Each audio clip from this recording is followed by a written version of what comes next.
देखिए, ये क्वेश्चन जो बताने जा रहे हैं, ये हमने जो सीरीज स्टार्ट करी हुई है ना, बोर्ड के बच्चों के लिए, 12th बोर्ड के बच्चों के लिए। तो आज हम चैप्टर लेने जा रहे हैं इलेक्ट्रोकेमिस्ट्री। इलेक्ट्रोकेमिस्ट्री जो चैप्टर है, इसमें से बहुत क्वेश्चन बनते हैं हर बार, बोर्ड में भी बनते हैं और कंपटीशन में तो बनते ही बनते हैं। लेकिन अभी हम बात कर रहे हैं सिर्फ बोर्ड की। तो कुछ बोर्ड के ऐसे क्वेश्चन ले रहे हैं जो प्रीवियस ईयर क्वेश्चन जो हैं वो और बहुत ही इंपॉर्टेंट है ना। पहले, इससे पहले जब भी किसी भी ईयर का पेपर हुआ है तो उसमें क्वेश्चन ही आए हुए। एक एक करके हम कुछ क्वेश्चन लेंगे, हमने यहाँ लिख लिए जिससे समय खराब ना हो। एक एक करके इसको सॉल्व करेंगे। तो देखिए, ये पहला क्वेश्चन है। इसमें कह रहा है how much charge is required. जब ये रिएक्शन होगा तो इसमें कितना चार्ज चाहिए होगा। इस क्वेश्चन का सिंपल फंडा होता है कि आप नंबर ऑफ ग्राम इक्विवेलेंट निकाल लीजिए। इसका मोल से क्या रिलेशन होता है, number of mole into n factor. बस एन फैक्टर आपको निकालना आ गया तो ग्राम इक्विवेलेंट आ जाएंगे। और जितने ग्राम इक्विवेलेंट होंगे, ध्यान रखिए, है ना, 1 ग्राम इक्विवेलेंट मतलब 1 फैराडे इलेक्ट्रिसिटी। यही हमें निकालनी है। How much charge means electricity. तो मेन चीज है ग्राम इक्विवेलेंट निकालना, उतना ही आंसर हो जाता है। अब एन फैक्टर कैसे निकालेंगे, ये होता है चेंज इन ऑक्सीडेशन नंबर। अगर कोई रिएक्शन दिया या number of electrons taking part in a reaction,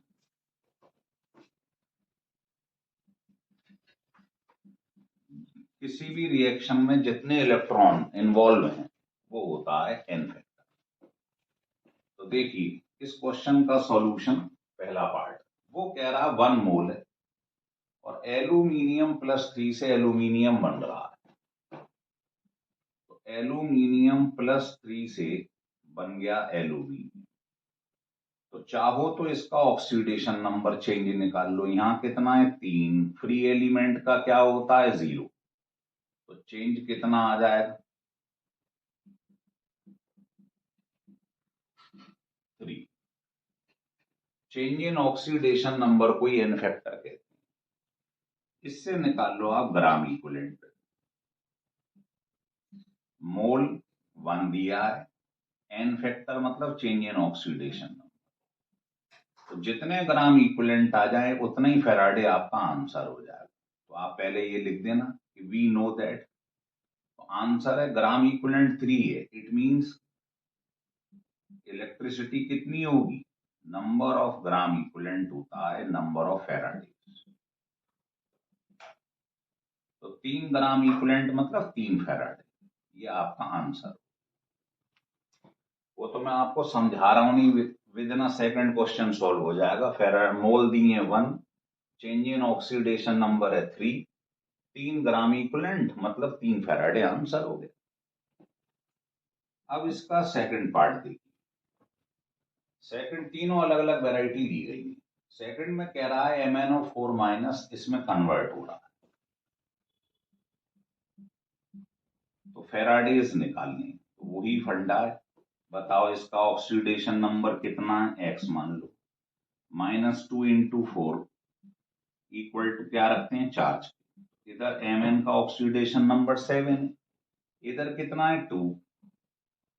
charge के बराबर ही तो होता है ऑक्सीडेशन नंबर। तो चेंज इन ऑक्सीडेशन नंबर जो है एन फैक्टर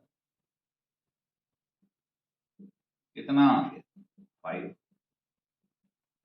और जितने ग्राम इक्विवेलेंट होते हैं उतना ही फैराडे आंसर हो जाता है। आंसर हो जाएगा, यहां लिख लो पहले, नंबर ऑफ ग्राम इक्विवेलेंट। देखो, डायरेक्ट मत कराना, मैं बता दूं पहले। मोल 1 गिवन, एन फैक्टर ही, तो आपका आंसर 5 फैराडे। बोर्ड में और कंपटीशन में यही डिफरेंस है कि बोर्ड में आपको पूरा लिखना पड़ता है। ये नहीं हो डायरेक्ट आपने आंसर लिख दिया 5 फैराडे। आपको सिस्टेमेटिक वे में करना है। सबसे पहले ग्राम इक्विवेलेंट का फार्मूला ध्यान रखिए। एन फैक्टर आप जानते हैं, चेंज इन ऑक्सीडेशन नंबर, उसे निकाल लो आप, जो चेंज आ रहा है। उसको यहां रख दो, मोल गिवन है, ग्राम इक्विवेलेंट आ गए, फिर ये रिलेशन लिख लो कि जितने ग्राम इक्विवेलेंट होते हैं उतने ही फैराडे होते हैं, तो 3 gram equivalent means 3 Faraday, answer हो गया। अब हम इसके तीसरे पार्ट की तरफ चले। देखो ये एक रिएक्शन गिवन है, तो हमने लिखा है अगर कोई रिएक्शन दिया हो तो n फैक्टर होता है number of electrons taking part in a reaction. तो बताओ इस रिएक्शन में कितने इलेक्ट्रॉन इन्वॉल्व हो रहे हैं, 6, इसका n फैक्टर 6 हो गया। तो ग्राम इक्विवेलेंट कितने आ जाएंगे सोचिए, नंबर ऑफ मोल 1 है, n फैक्टर 6, तो 6 फैराडे आपका आंसर आ गया। जितने ग्राम इक्विवेलेंट उतने ही फैराडे आंसर हो जाता है। तो जब भी किसी क्वेश्चन में चार्ज पूछ ले, या इसकी जरिए बोल सकता है, मैं आपको बता दूं, क्वांटिटी ऑफ इलेक्ट्रिसिटी निकालिए, इसका मतलब भी चार्ज होता है, घबरा मत जाना। देख तो समझ में आ गया पहला क्वेश्चन आपको ढंग से, इसे लिख लो, फिर हम दूसरे क्वेश्चन की बात करेंगे।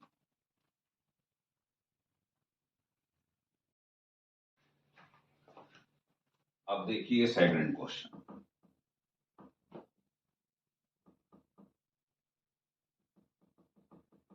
एक एक क्वेश्चन को ढंग से समझ लीजिए और इन्हीं क्वेश्चनों को करके चले जाइए, बस कुछ नहीं करना है, आपको इसके अंदर सारी वैरायटी मिलेगी, ज्यादा परेशान नहीं होना है। देखो रेजिस्टेंस दिया है किसी कॉलम का, उसकी मोलरिटी दी है, डायमीटर गिवन है, लेंथ गिवन, तो कह रहा है, आपसे कह रहा है कि रजिस्टिविटी निकालो, कंडक्टिविटी निकालो और मोलर कंडक्टिविटी निकालो।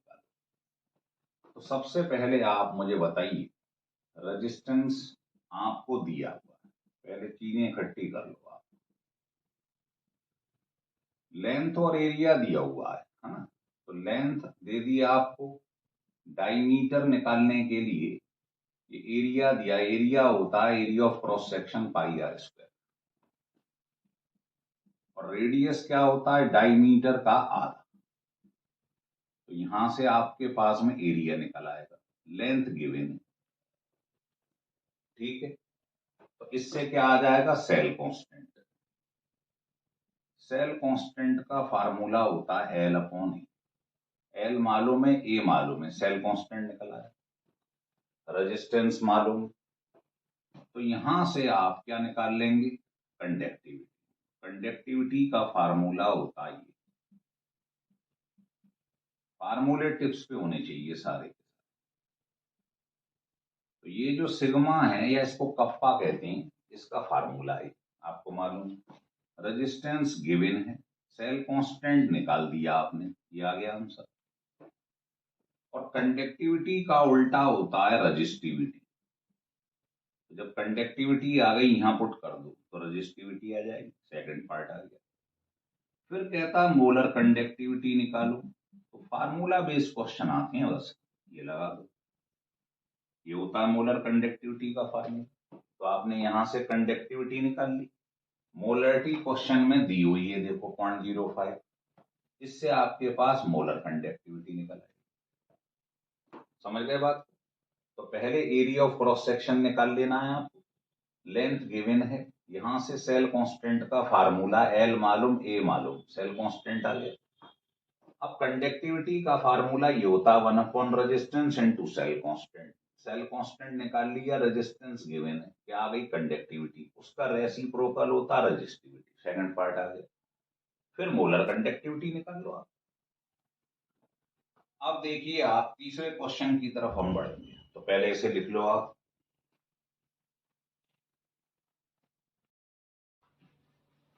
लिख लिए। अब देखिए तीसरा क्वेश्चन है, define Kohlrausch law and its application. ये बोर्ड में कई बार क्वेश्चन पूछा गया है। तो कोलराउश लॉ क्या होता है,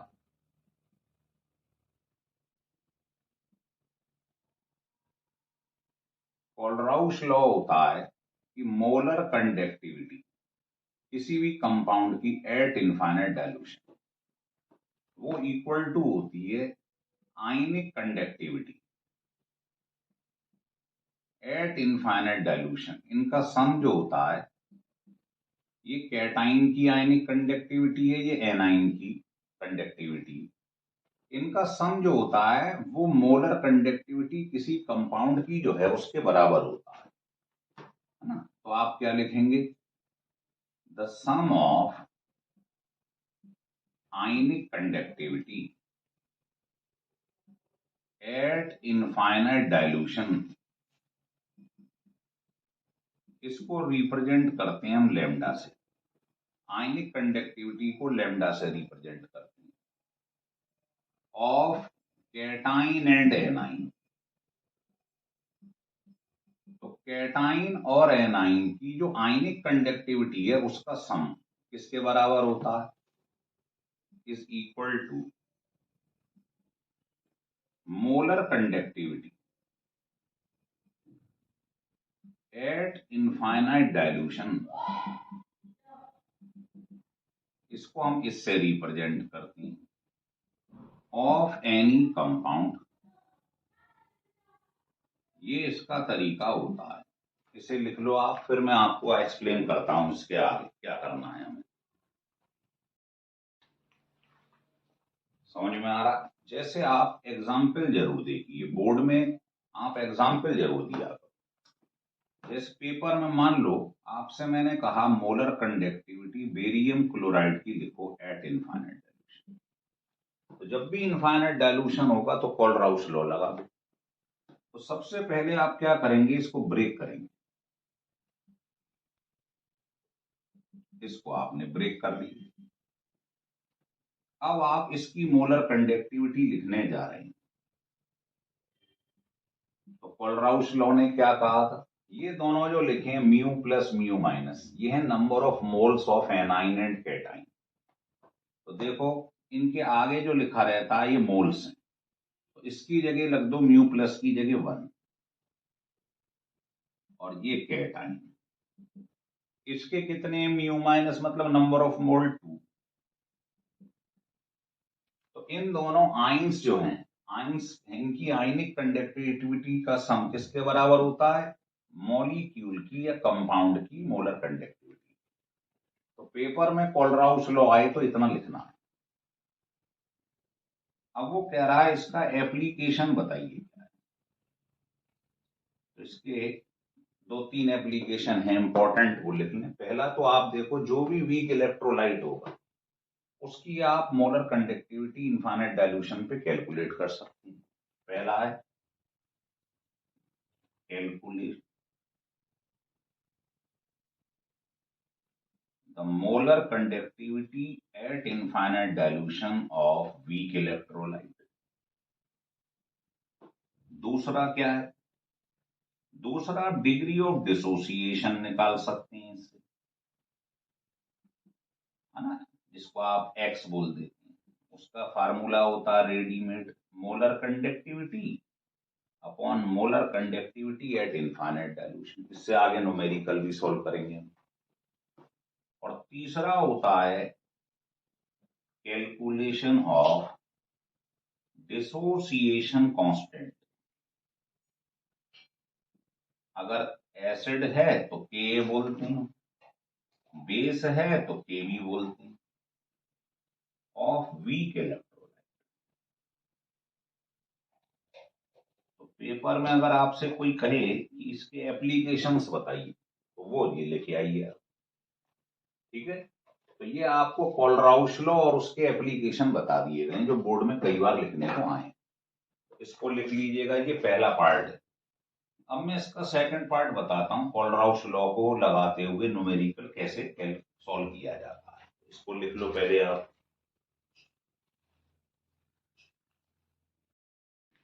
लिख लिए, चलिए अब हम ये क्वेश्चन देखेंगे इसके ऊपर।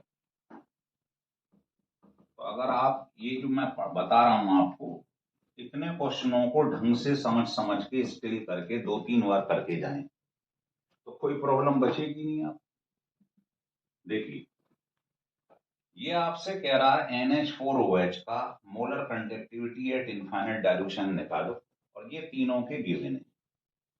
तो उसका तरीका ये होता है, कि जो आपको गिवन है उनको कोलराउस लॉ के हिसाब से लिख लो, ब्रेक कर दो। ऐसे ही करेंगे आप, ठीक है। और इसकी वैल्यू कितनी गिवन है, 100, तो यहां इसकी वैल्यू रख दो आप।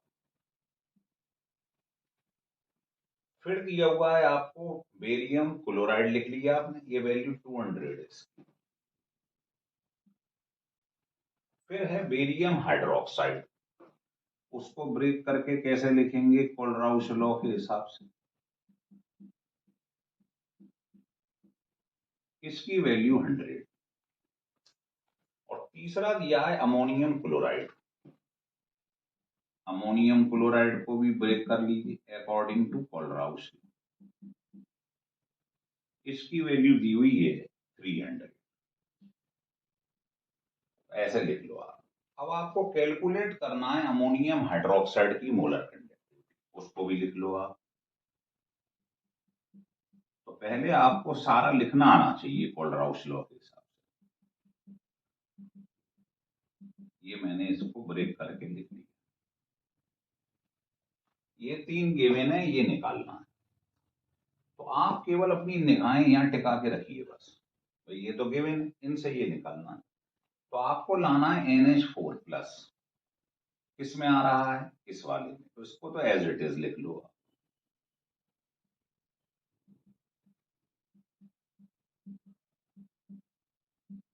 इसकी वैल्यू कितनी, 300, नीचे लिख लो। अब आप सोचो आपको ये दोनों लाने हैं। अब इसमें ये तो आ रहा है, लेकिन ये कहां से आ गया, लाना तो ये था, तो इसको रिमूव करना है। तो Cl किस में आ रहा है, इसमें देखिए, इसमें आ रहा है, लेकिन मुझे माइनस करना है 1 मोल, यहाँ 2 मोल है। तो आप पहले इस इक्वेशन को 2 से डिवाइड कर लीजिए, ये आ जाएगा। अब आप इसको माइनस कर दीजिए इसमें से। तो माइनस करेंगे तो क्या करेंगे, माइनस ये करेंगे, इसको माइनस कर दिया मैं। इसको माइनस करा तो इसकी वैल्यू कितनी हो गई है, यहाँ 100, इसे माइनस करा। अब आप देखिए ये तो कैंसिल हो गया, लेकिन मुझे इसके संग ये लाना है, बस यहाँ निगाहें रखिए। ये तो आ रहा है, लेकिन ये कहाँ आ रहा है, मुझे तो ये चाहिए था, ये आ गया। तो इसको रिमूव करने का तरीका है, जो तीसरी इक्वेशन है उसमें ये माइनस है, तो इसको क्या करते हैं, प्लस करते हैं। लेकिन यहां पर देखिए मुझे हाफ BA माइनस करना, और यहां पर दिया 1, तो इसको भी आप 2 से डिवाइड कर लीजिए। इसको क्या करेंगे, प्लस कर देंगे, तो ये वैल्यू हो गई, यहां रख दो। तो बहुत आसान है, बस अपनी निगाहों को मत हटा लेना आप, नहीं तो क्वेश्चन गलत हो जाएगा, है ना। तो आप इन तीनों इक्वेशनों को यूज करते हुए इसे निकालना है। तो सबसे पहले देखो NH4 लाना है, तो इस इक्वेशन को ले लो। अब सोचो हमें ये दोनों लाने हैं, पर ये आ गया, तो इसे हटाने के लिए इस इक्वेशन को माइनस कर दो, ऐसे कर। तो तीसरी वाली को क्या करा, प्लस कराया आपने इस वाली पे, तो इसकी वैल्यू कितनी है, 50।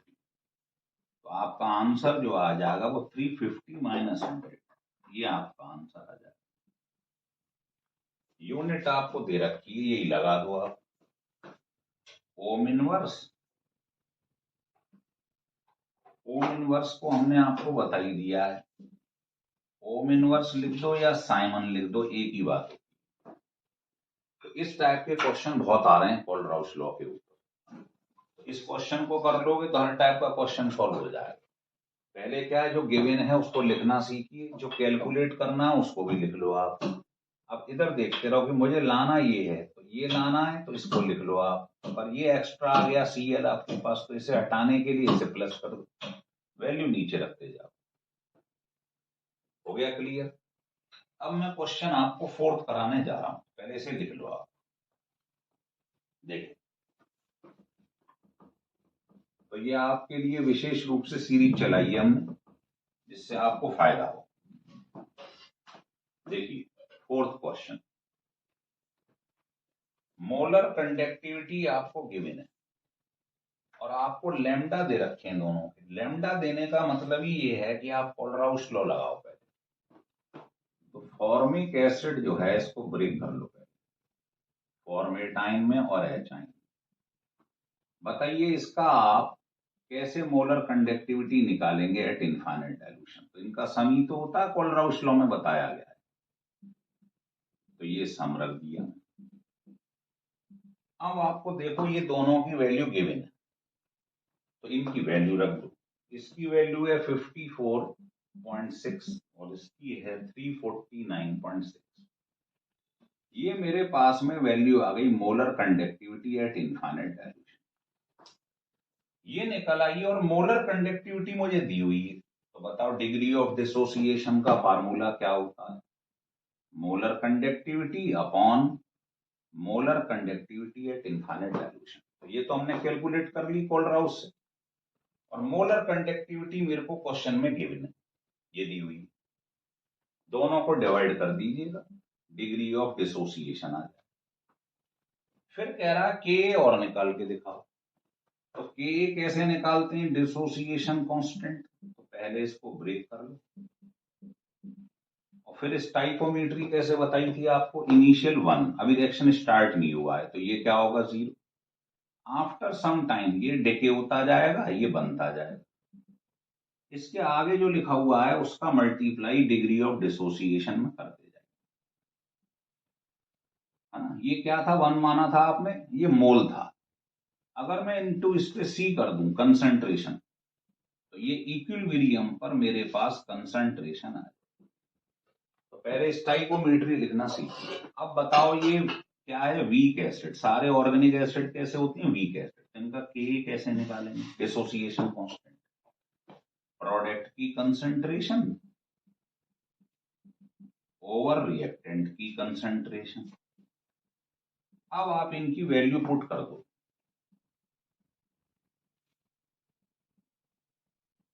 अब बताओ सेकंड पार्ट में यहां पर आपने क्या डिग्री ऑफ डिसोसिएशन निकाल लिया था? एक्स। यस। और सी क्या है? कंसंट्रेशन, वो मतलब मोलरिटी, वो मुझे गिवन। तो सी गिवन है, एक्स मैंने यहां से कैलकुलेट कर लिया है। इसमें जैसे ही वैल्यू पुट करोगे एक्स और सी की, तो डिसोसिएशन कांस्टेंट फॉर एसिड निकलता है। तो कॉन्सेप्ट समझ में आ गया? आप क्या करा है फिर समझ लो। हमको दोनों के आइंस के लैम्डा गिवन, इनफाइनाइट डाइल्यूशन। यहां से फॉर्मिक एसिड को डिके करके कोलराउस लॉ लगा के मैंने फॉर्मिक एसिड का इनफाइनाइट डाइल्यूशन पर मोलर कंडक्टिविटी निकाल ली। और मोलर कंडक्टिविटी मुझे गिवन है क्वेश्चन में, इनफाइनाइट डाइल्यूशन पे यहां से कैलकुलेट कर ली। दोनों को डिवाइड कर दो, डिग्री ऑफ डिसोसिएशन आ गई। फिर आपको इसका डिसोसिएशन कांस्टेंट निकालना है, तो इसकी स्टाइकोमेट्री लिखो पहले। डिसोसिएशन कांस्टेंट लिखने का होता प्रोडक्ट ओवर रिएक्टेंट। यहां वैल्यू पुट कर दो इन तीनों। अब ये सॉल्व करके और एक लाइन करना चाहो तो ये लो,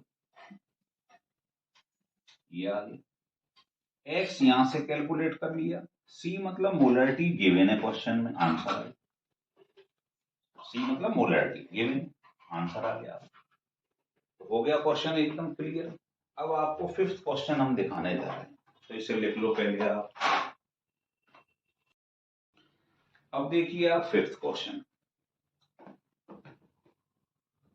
आपको कुछ करने की जरूरत ही नहीं है। अगर आप ये क्वेश्चन ढंग से कर लो, स्टिल करके 2-3 बार, तो विश्वास मानना कोई भी क्वेश्चन आपका बोर्ड का छूटने वाला नहीं है, खासकर न्यूमेरिकल। देखिए फिफ्थ क्वेश्चन में ये कह रहा है कि suggest a way to determine the molar conductivity at infinite dilution of water.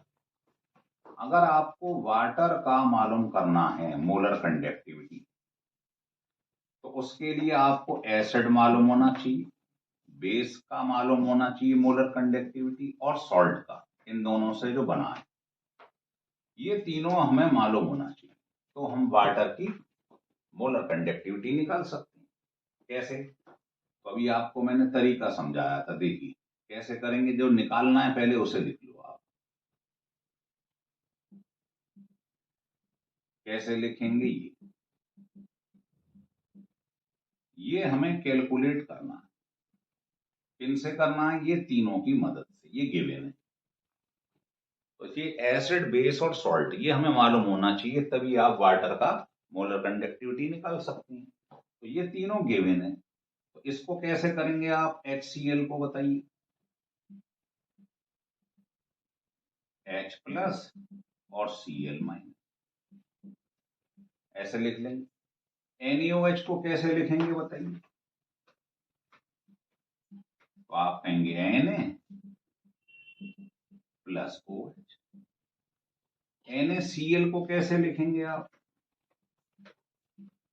तो आप कहेंगे Na और Cl। तो ये तीनों गिवन है ना, इनकी मदद से इसे निकालना है। अब आप कहोगे कहाँ गिवन है, तो हमको याद रखना ये एसिड बेस और सॉल्ट हमें मालूम होगा तभी हम इसे निकाल पाएंगे। ये तो पूछ रहा है आपसे कि suggest a way to determine the molar conductivity at infinite dilution of water. उसका वे ये है कि एसिड बेस और सॉल्ट का हमें मालूम होना चाहिए मोलर कंडक्टिविटी। अब इन तीनों ये गिवन है, ये निकालना है, तो कैसे निकालेंगे सोचिए। तो अभी मैंने आपको बताया था आपको चाहिए पहले एच आइन, इसको भूल जाओ। अब तीनों में एच आइन कहाँ आ रहा है इसमें, तो इसको तो एज इट इज लिख दो आप, है ना। चाहो तो यहां लिख देता हूं, इसको तो एज इट इज लिख दिया। इसको लिख दिया HCl को, इसको अलग से लिख लो आप नीचे इसके। अब आप सोचिए आपको एच आइन और OH चाहिए, एच आइन तो आ गया, OH कहाँ आ रहा है, ये आ गया, तो इसको हटाओ। ये किस में आ रहा है, तीनों इक्वेशनों में, इसमें भी आ रहा है, ये तो ऑलरेडी मैं ले चुका हूं, जो एक बार ले लिया फिर नहीं लेना उसे। तो अब आपको Cl हटाना है, तो इस वाली इक्वेशन को माइनस कर,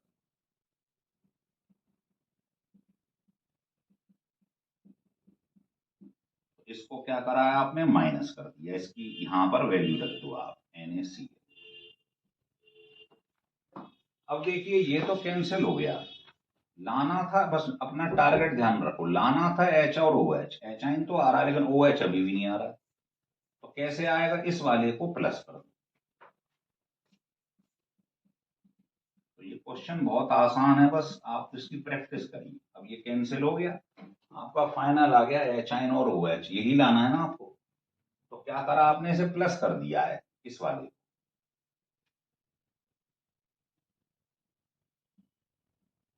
बस ये आपका आंसर है। ये तीनों पेपर में गिवन होंगी वैल्यू, इनकी वैल्यू यहाँ पुट कर दो, आंसर आ गया।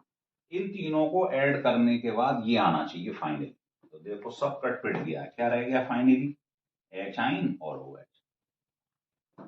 तो ये कोलराउश लॉ को लगाते हुए आंसर आपका आ गया, पहला पार्ट हमने सॉल्व कर दिया। अब दूसरा पार्ट देखो, डिवाई हकल ऑनसागर इक्वेशन बताइए और उसे एक्सप्लेन करिए। तो ये थ्योरी का क्वेश्चन है लेकिन बहुत इंपॉर्टेंट है, बोर्ड में तो पूछा गया है, ये जेई 2017 में भी पूछा गया है। डिवाई हकल ऑन सागर इक्वेशन, कोई और नाम नहीं मिला था, देखिए क्या नाम लिख दिया। तो क्या होता है ये, मोलर कंडक्टिविटी, ये इक्वेशन हमको लर्न करनी है क्योंकि इसका कोई प्रूफ भी नहीं है। ये इक्वेशन, ये क्या है, मोलर कंडक्टिविटी, ये molar conductivity at infinite dilution. C क्या है, कंसंट्रेशन या मोलरिटी, और बी होता है कांस्टेंट फॉर विस्कोसिटी, जो विस्कोसिटी पे डिपेंड करता है, टेम्परेचर पे डिपेंड करता है, ये बी है ना। तो आप क्या करो, इसकी इक्वेशन से कंपेयरिंग करा दो स्ट्रेट लाइन की इक्वेशन से, तो आप देखोगे अगर ये ग्राफ ऐसा आ रहा है स्ट्रेट लाइन, तो ये स्ट्रॉन्ग इलेक्ट्रोलाइट के लिए आता है, और हाइपरबोला आता है वीक इलेक्ट्रोलाइट के लिए।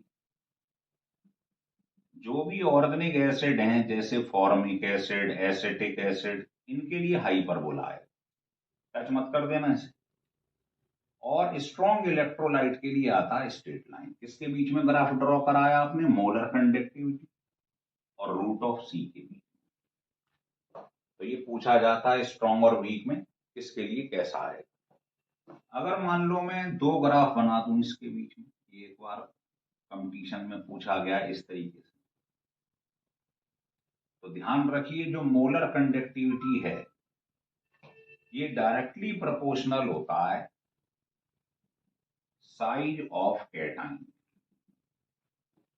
है ना। तो उसमें दे रखा था जैसे ये NaCl है, ये KCl है, तो मोलर कंडक्टिविटी आप देख रहे हो इसकी ज्यादा है, इस वाले की कम है। तो साइज किसका बड़ा है, K+ का या Na+ का, K+ का। तो जिसका साइज बड़ा होता है उसकी मोलर कंडक्टिविटी ज्यादा होती है। या इसको ऐसे भी कह सकते हैं कि मोलर कंडक्टिविटी जो है वो इनवर्सली प्रोपोर्शनल है हाइड्रेटिंग रेडियाई। हाइड्रेटिंग रेडियाई मतलब पानी में डालने पर आपको मालूम है आयनिक रेडियाई का इनवर्सली होता है हाइड्रेटिंग रेडियाई। जैसे आपने सुना होगा एल्कली मेटल इस टाइप से होती है, तो नीचे जाने पे साइज बढ़ता है। तो K+ और Na+ में साइज किसका बड़ा है, K+। तो जिसका साइज बड़ा है उसकी मोलर कंडक्टिविटी ज्यादा है।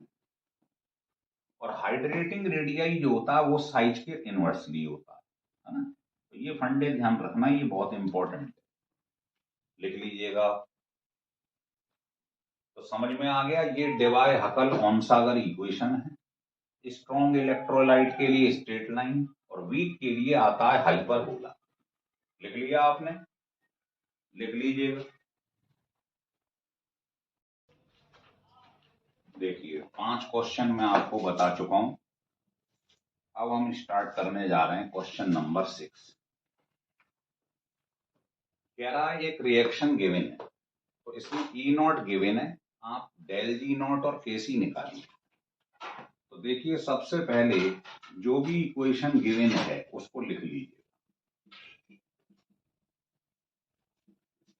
लिख लिया हमने इक्वेशन, और इसको स्प्लिट कर दो।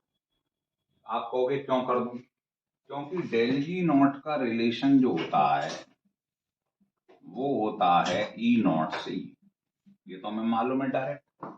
अब E0 क्वेश्चन में गिवन है, लेकिन n नहीं मालूम आपको कि कितने इलेक्ट्रॉन कैंसिल हो रहे हैं रिएक्शन के दौरान। इसके लिए आपको Fe से Fe और I से I इन दोनों इक्वेशन को अलग करना पड़ेगा। तो आपको मालूम पड़ जाएगा कि हाफ सेल में कितने रिएक्शन कैंसिल हो रहे हैं, वही n होता है। देखो 2 माइनस हैं, 2 इलेक्ट्रॉन, यहाँ 6+ है, यहाँ 4+ है, इसका मतलब 2 इलेक्ट्रॉन इधर। इनको ऐड करूंगा तो कितने इलेक्ट्रॉन कैंसिल हो रहे हैं, 2। वही होता है number of electrons which is cancelled out during the reaction. उसके लिए दोनों को स्प्लिट करना जरूरी है। अब आपको n मालूम पड़ गए, 2 फैराडे कांस्टेंट मालूम हो नहीं मालूम हो, गिवन हो पेपर में चाहे नहीं हो, आपको याद रहना चाहिए E0 की वैल्यू पेपर में गिवन है 0.236 वोल्ट। इससे आपका आंसर जूल में आ जाए, इसको सॉल्व कर लीजिए आप।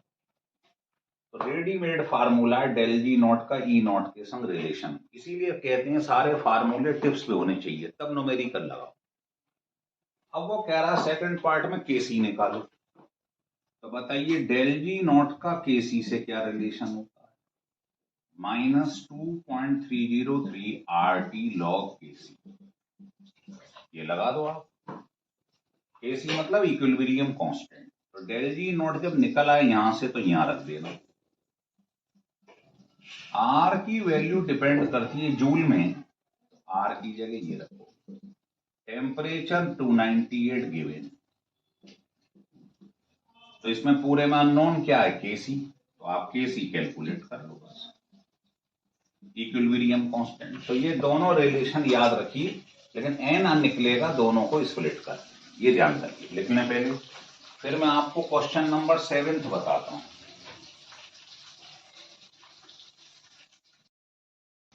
देखिए अब क्वेश्चन आपको 7 बताने जा रहे हैं। 7th क्वेश्चन में कह रहा है ये रिएक्शन दिया हुआ है।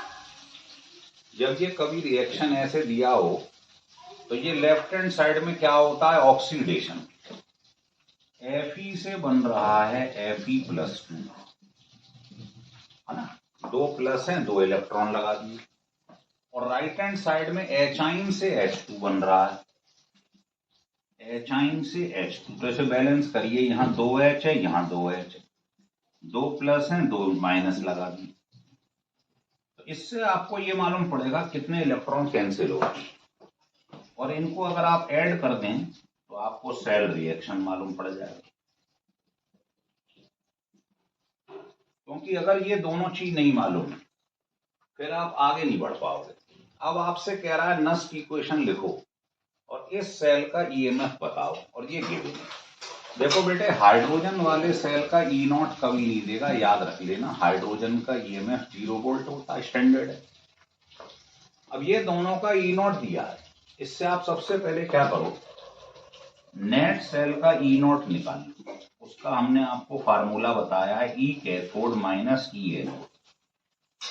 लेफ्ट हैंड साइड में जो लिखा है जिसका ऑक्सीडेशन हो रहा है, ध्यान रखना, वो एनोड होता है, और रिडक्शन राइट हैंड साइड में होता है। याद रखो, आर आर फिल्म देखी ना आपने, तो राइट हैंड साइड में रिडक्शन होता है सेल के अंदर, और वो क्या होता है, ये कैथोड होता है और ये वाला एनोड होता है। तो ये कैथोड, कैथोड कौन है, हाइड्रोजन 0 वोल्ट, और एनोड कौन है, ये है। इससे आपके पास प्लस का ये आ जाएगा, ई नॉट निकल के। अब आप इसमें नस की इक्वेशन लगा दो। तो नस की इक्वेशन सब बच्चे जानते ही हैं क्या होती है, बोलिए। उसमें ही वैल्यू रखनी है, E equal to E naught minus 0.0591, या कई लोग 0.06 लिख देते हैं, over N log product over reactant. ये होती है नस की इक्वेशन एट 298 कैलकुलेट। अब आप इनकी वैल्यू पुट करते जाओ तो ईएमएफ निकल आएगा। तो ये क्या है, EMF of the cell. E naught यहां से निकलता है, एन होता है जो इलेक्ट्रॉन कैंसिल हो जाएं। कितने कैंसिल हुए हैं, 2। अब आप बताइए, ये रिएक्शन जो गिवन है इसमें प्रोडक्ट कौन कौन है।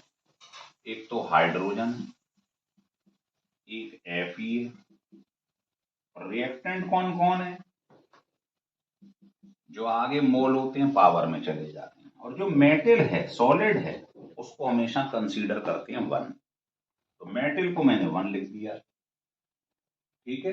अब देखिए, इन तीनों की वैल्यू, Fe++ की वैल्यू मालूम है, एचाइन की वैल्यू मालूम है, और गैस को बार में या एटमॉस्फेयर में रखते हैं मालूम है। तो ये भी 1, ये भी 1, और ये 0.001। तो अगले स्टेप में इसकी वैल्यू रख दीजिए। सब एक ही स्टेप में मत रख देना, बोर्ड में नंबर ऑफ स्टेप्स के नंबर होते हैं। तो हाइड्रोजन 1 बार, ये 0.001, और ये भी 1।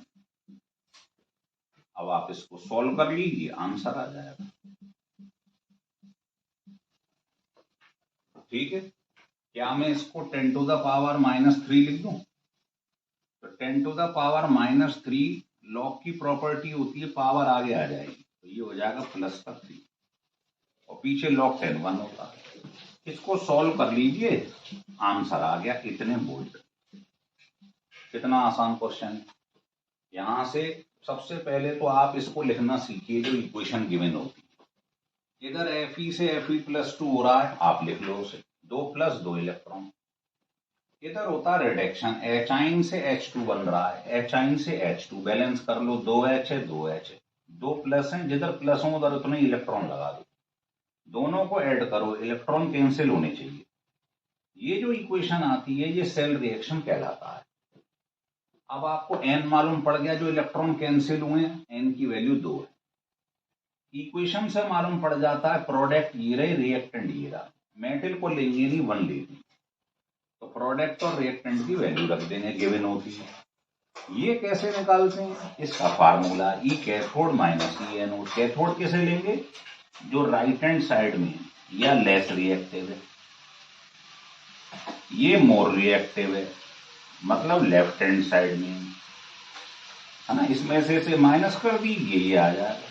अब इन सबको इसमें वैल्यू को पुट करो, आपका आंसर आ जाएगा। तो बहुत ही इंपॉर्टेंट क्वेश्चन है, ये ध्यान रखना। ये इस टाइप के क्वेश्चन पेपर में बहुत आ रहे हैं आजकल। तो इसको लिख लो, फिर मैं 8 क्वेश्चन आपको कराता हूँ बेटे।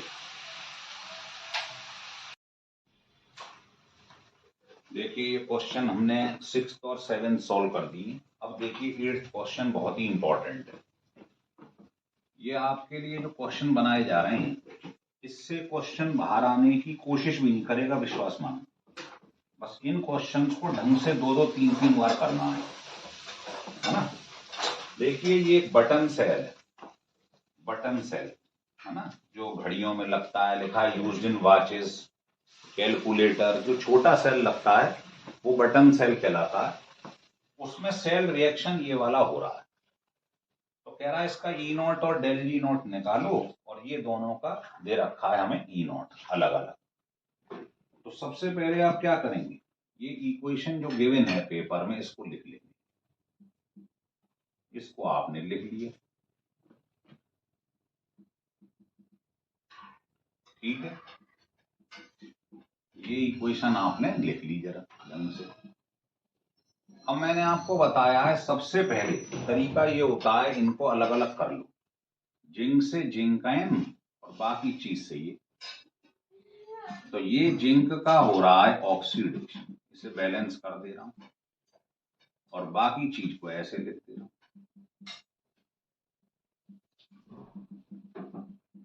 ये बाकी पोर्शन है, इसको ऐसे लिख दिया, ठीक है।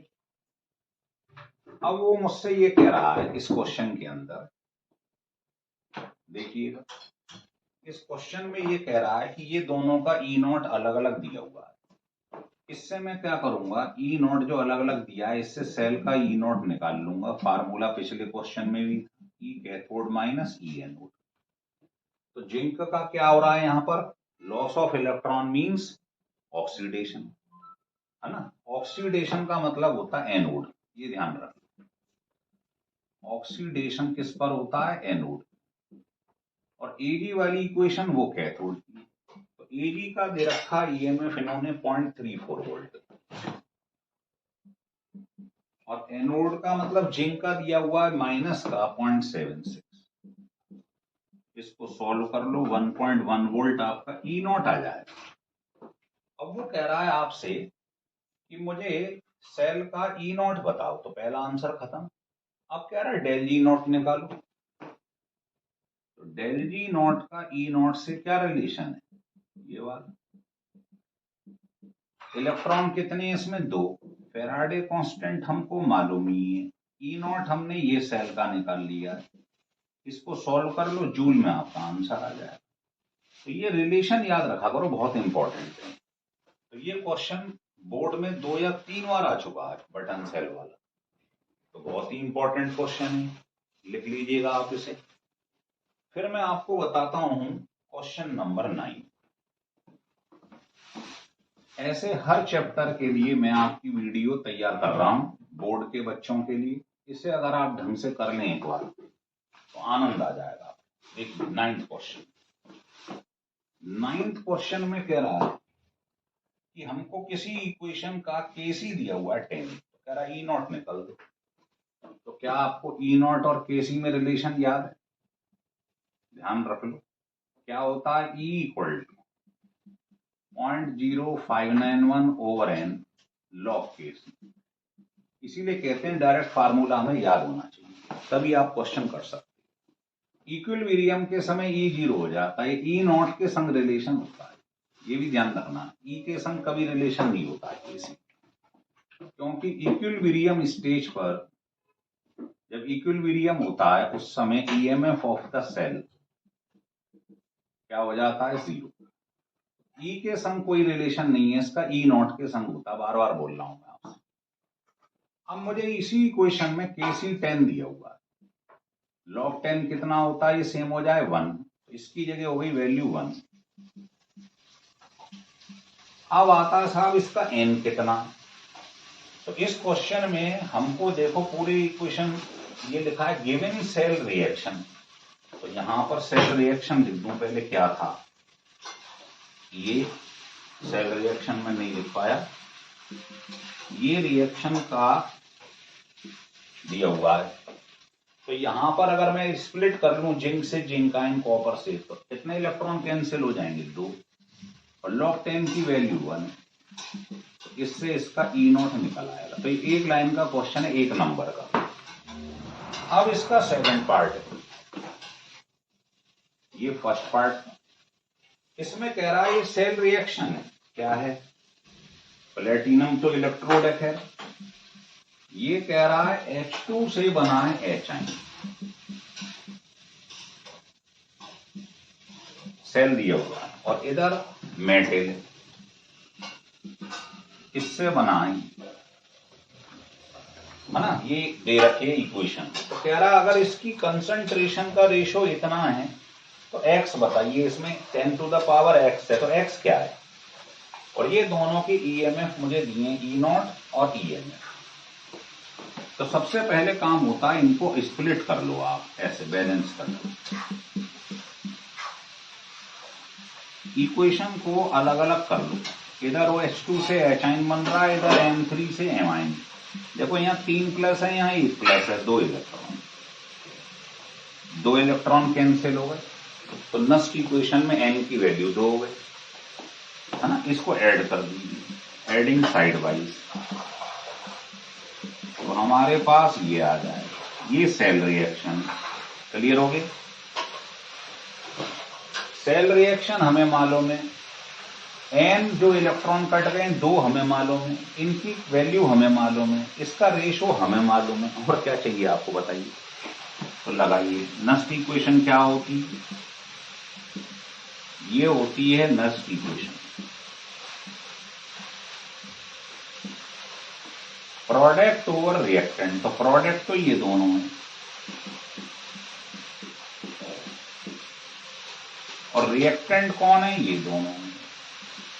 तो पहले इसको ऐसे लिख लिया करो, प्रोडक्ट ओवर रिएक्टेंट, जो आगे मोल होते हैं वो कहां चले जाते हैं, पावर में। अब आप मुझे बताइए, आपको सेल का EMF दे रखा है 1.1, सीधे ही वैल्यू रख दो आप। ई नॉट कैसे निकालते हैं, ई नॉट आपको मालूम है इसका दिया हुआ है, और हाइड्रोजन का होता है 0, है ना। तो जब डिफरेंस लिखूंगा तो यही आ जाएगा 2, n जो इलेक्ट्रॉन कैंसिल होगा। अब देखो, इसकी वैल्यू दी हुई है 1 हाइड्रोजन की, और HI की 1 दी हुई है, ये भी 1 है, ये भी 1 है, तो इसे हटाओ। M+3 और M- इसका रेशो 10 की पावर x है, पर हमारे पास यहां उल्टा है, M+ और नीचे M3। तो बताइए ये 10 की पावर -x हो जाएगा, नहीं हो जाएगा। भाई मुझे M3 और M- का रेशो दिया हुआ है, मुझे उल्टा लिखना है, तो -x लिख दो। अब आपको मालूम है लॉग की प्रॉपर्टी क्या होती है, लॉग की प्रॉपर्टी है जो पावर है वो आगे आ जाती है, तो यहाँ प्लस का x हो जाएगा, log 10 तो 1 होता। अब बस इसमें सॉल्व करके x निकाल लीजिए। तो कुछ नहीं है, जो पहले क्वेश्चन बताएं EMF की, बिल्कुल वैसे ही क्वेश्चन है, बस इसमें x निकाल लीजिएगा। ठीक है, तो इसे लिख लो, फिर मैं आपको आगे और क्वेश्चन बताता हूं इसके ऊपर बेटे। देखिए, आपको 9 क्वेश्चन हम बता चुके हैं इलेक्ट्रोकेमिस्ट्री के, ये 10th क्वेश्चन। ये कह रहा है एक वोल्टिक सेल है, टेम्परेचर गिवन है स्टैंडर्ड, इन दोनों का हमको दे रखा है ऑक्सीडेशन पोटेंशियल। देखो 0 से +3 ऑक्सीडेशन नंबर बढ़ रहा है, 0 से +2 ऑक्सीडेशन नंबर बढ़ रहा है। तो ये दोनों का जो दिया हुआ है वो स्टैंडर्ड ऑक्सीडेशन पोटेंशियल दिया हुआ है, ध्यान दो जरा, ऑक्सीडेशन हो रहा है। तो कह रहा है सेल वोल्टेज निकाल के दिखा, और इन दोनों का अलग अलग मुझे क्या दिया हुआ है, रिडक्शन पोटेंशियल। देखो रिडक्शन हो रहा है 3 से, ऑक्सीडेशन नंबर 0, 2 से 0, और कंसंट्रेशन इन दोनों की गिवन। कह रहा सेल वोल्टेज निकालो। तो सेल वोल्टेज निकालने का तरीका, जिसको आप EMF ऑफ द सेल कहते हैं, क्या होता है याद करो, E कैथोड माइनस E है। ध्यान रखना ये दोनों जो हम रखते हैं, ये क्या रखते हैं हम, SRP, स्टैंडर्ड रिडक्शन पोटेंशियल।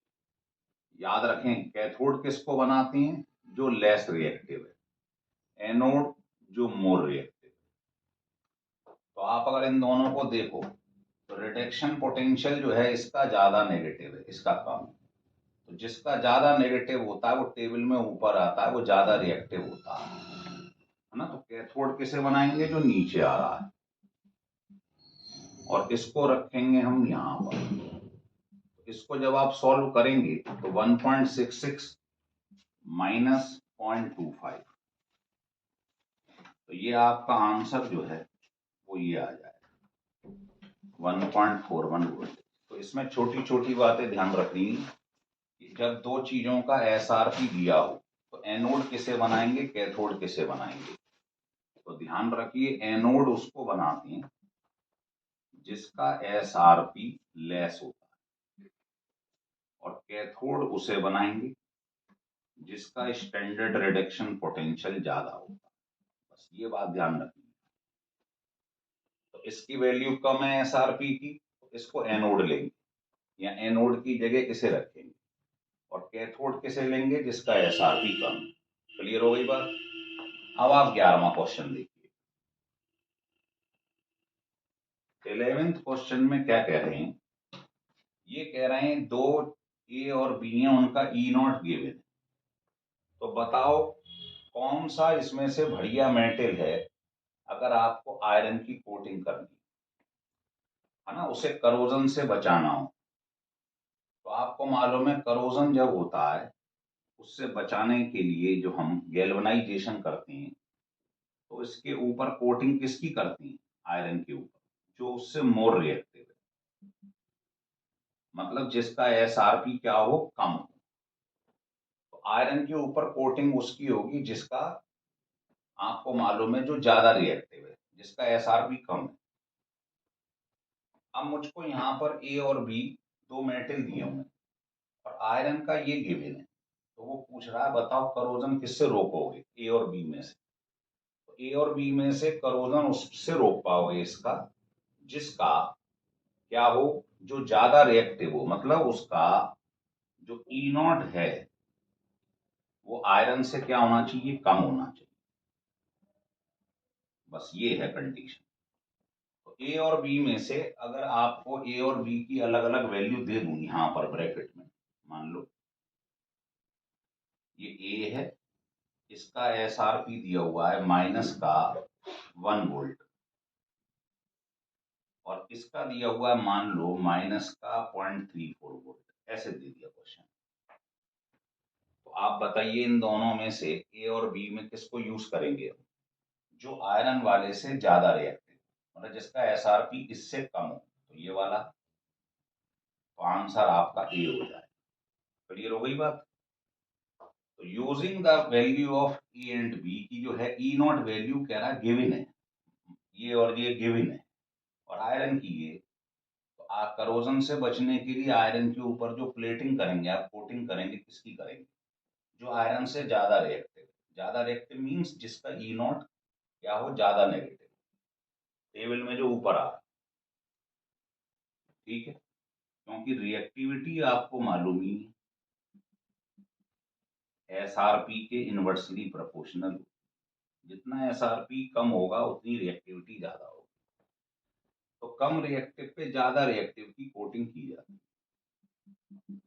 ठीक, चलिए 12th क्वेश्चन को अगर हम देखें तो ये कह रहे हैं दो एडवांटेजेस बताओ हाइड्रोजन ऑक्सीजन फ्यूल सेल के ओवर ऑर्डिनरी सेल। तो आपने सुना है हाइड्रोजन ऑक्सीजन जो फ्यूल सेल होता है, इसको हम बेकन सेल भी बोलते हैं। ये अपोलो मून मिशन में यूज हुआ था सबसे पहले, जो रॉकेट गया था मून पे, उसमें यही फ्यूल सेल इस्तेमाल हुआ था। इसके फायदे ये हैं कि एक तो हाईली एफिशिएंट होता है, हाईली एफिशिएंट, और दूसरा फायदा क्या है कि इसमें कोई पोल्यूशन नहीं होता है, क्योंकि इनके रिएक्शन के बाद क्या बनता है, वाटर। तो पोल्यूशन फ्री वर्किंग होती है, पोल्यूशन फ्री वर्किंग, है ना। तो ये इसने पूछा है इसके दो एडवांटेजेस बताओ, तो ये इसके दो एडवांटेज, इसे लिख लो। इसके बाद ये क्वेश्चन फैराडे का ये मैं आपको बताता हूँ।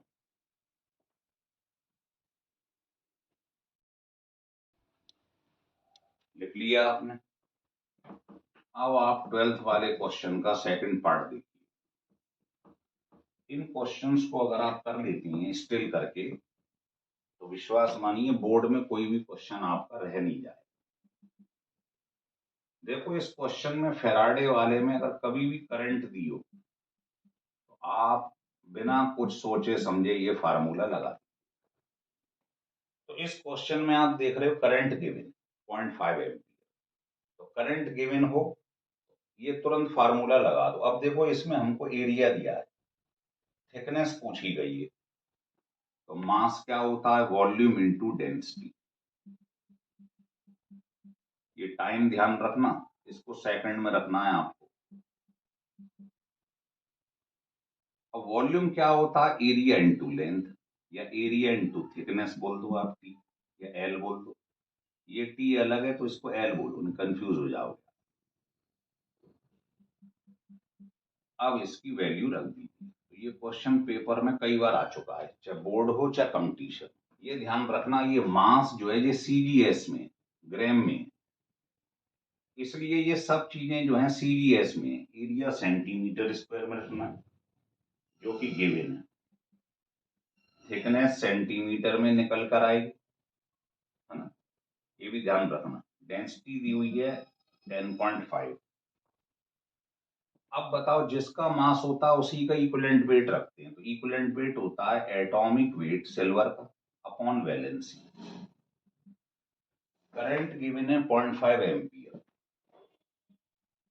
और टाइम गिवन है 2 आवर्स। तो 2 आवर्स को आप चेंज कर लो सेकंड में, 60 इंटू 60। इसको आप सॉल्व कर लीजिए, इससे आपके पास थिकनेस निकल आएगी इसमें इन सेंटीमीटर। ये ध्यान रखना। तो ये बड़ा इंपॉर्टेंट क्वेश्चन है, फैराडे लॉ ऑफ इलेक्ट्रोलिसिस। पूरा है क्लियर? अगर ये वीडियो आपको अच्छी लगे, मन को भा जाए, लगे साहब, लेकिन ध्यान रखना इसके एक एक क्वेश्चन को आप स्टिल करके बार बार करें ना। और इस चैनल को सब्सक्राइब नहीं कराओ तो इसे सब्सक्राइब और लाइक मैं आपके ऊपर छोड़ दे रहा हूँ। अच्छा लगे तो लाइक करो, नहीं तो कोई बात नहीं, लेकिन सब्सक्राइब इसलिए करिए जिससे ये अगली वीडियो आपके पास आराम से पहुंच सके।